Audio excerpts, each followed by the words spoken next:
ناظرین السلام علیکم ورحمۃ اللہ وبرکاتہ۔ ناظرین، کسی بھی ملک کے لیے اس کا معاشی نظام یعنی اقتصادی نظام اکنامک ریڑھ کی ہڈی کی حیثیت رکھتا ہے، لیکن ہمارے ملک بھارت میں سرکاری سطح پر جاری کیے گئے اعداد و شمار کے مطابق جون میں ختم ہونے والی سہمائی میں ملک کی معیشت میں تشویشناک گراوٹ دیکھنے میں آئی ہے، اور سرکاری اعداد و شمار کے مطابق بھارت کی معیشت میں جی ڈی پی میں 3 ماہ کے عرصے میں 23.9% کی کمی واقع ہوئی ہے، یعنی ہمارے ملک کی جی ڈی پی اس وقت مائنس میں چلی گئی ہے، جو 1996 کے بعد جب سے ہر 3 مہینے کے بعد معاشی نمو کے اعداد و شمار سرکاری طور پر کیے جانے کا سلسلہ شروع ہوا تھا، تب سے لے کر اب تک کے بدترین اعداد و شمار ہیں۔ بلکہ سچی بات تو یہ ہے کہ ہمارے ملک کی معیشت کو کرونا وائرس پھوٹنے سے پہلے ہی گراوٹ کا شکار تھی۔ پچھلے 2 سال کی اگر آپ بات کریں تو ملک میں بے روزگاری کی شرح 45 برسوں میں سب سے زیادہ ہو گئی، اور معاشی نمو کی شرح گرتے گرتے 4.7% تک آ چکی تھی۔ ملک میں پیداوار گر رہی تھی، بینکوں پر قرضوں کا بوجھ بڑھ رہا تھا، پھر اس کے بعد کرونا اور لاک ڈاؤن نے رہی صحیح کسر بھی پوری کر دی۔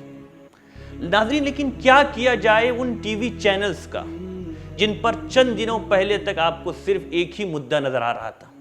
سشانت سنگھ اور اس کی ذاتی زندگی، یہ اور اس طرح کی چیزیں،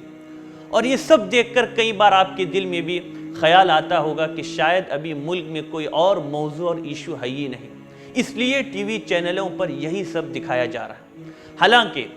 ملک کی زمینی صورتحال یہ ہے کہ ہزاروں کسان اب تک خودکشی کر چکے ہیں، لاکھوں لوگ بے روزگار ہو چکے ہیں،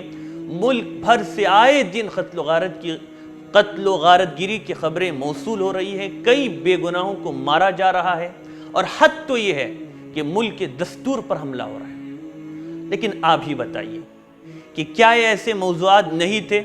جس پر ہمارے ٹی وی چینلز کے اینکر حضرات ڈیبیٹ کرتے، اس پر چرچا کرتے، اس لیے کہ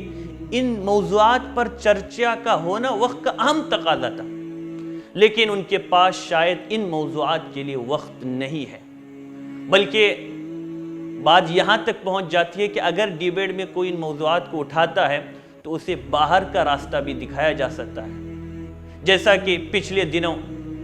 ایک T V channel Times now کے ایک شو میں لوگوں نے یہ منظر بھی دیکھا۔ بہرحال اس بات پر ملک کا ہر انصاف پسند شہری متفق ہوگا کہ ایک عرصے سے ہمارے ملک کا مین اسٹریم میڈیا ملک کی حقیقی مسائل اور ایشوز کو چھپا کر غیر متعلق اور فضول مسائل میں عوام کو الجھا کر بیوقوف بنانے کی کوشش کر رہا ہے، اور صرف یہی نہیں بلکہ صحیح زمینی صورتحال کو بیان کرنا بھی اب ان کے نزدیک جرم بن چکا ہے، جس کے لیے یہی مثال کافی ہے کہ جی ڈی پی سے کسی بھی ملک کی معیشت اور اکانومک کا پتہ چلتا ہے۔ جی ڈی پی میں گراوٹ ملک کو دیوالیہ بنا دیتی ہے، اور بھارت میں جی ڈی پی کی لگاتار کم ہوتے ہوتے -23 پر پہنچ گئی ہے، لوگوں کی نوکریاں ختم ہو رہی ہے،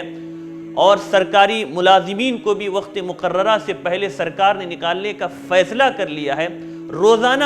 10 افراد بے روزگار ہو رہے ہیں، 10 کسان خودکشی کر رہے ہیں، لیکن ان تمام چیزوں کا مین اسٹریم میڈیا میں کوئی تذکرہ نہیں۔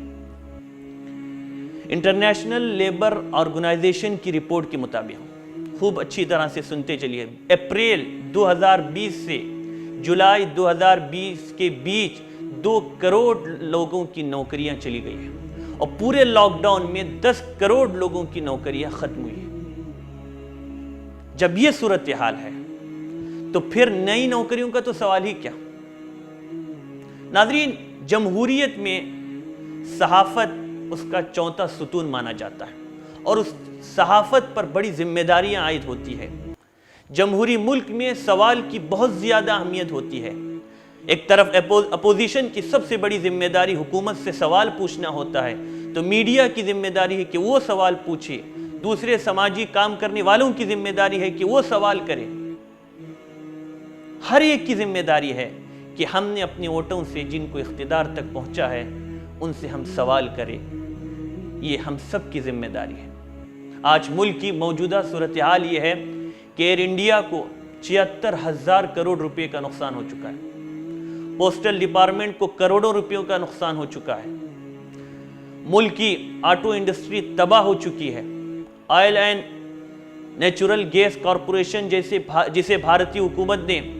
1956 میں قائم کیا تھا اور جس نے ملک بھر میں 11,000 کلومیٹر پائپ لائن بچھائی، آج تاریخی زوال کا شکار ہے۔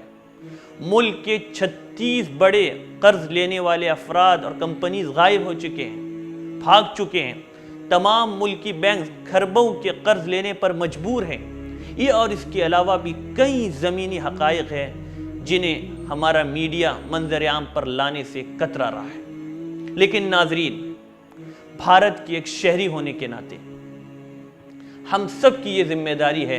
کہ ہم غفلت کے بجائے ہوش کے ناخن لیں اور اپنے ہیومن اینڈ فائنینشیل ریسورسز کو منظم کرتے ہوئے اپنی نافعیت کو اس ملک میں ثابت کرنے کی کوشش کریں۔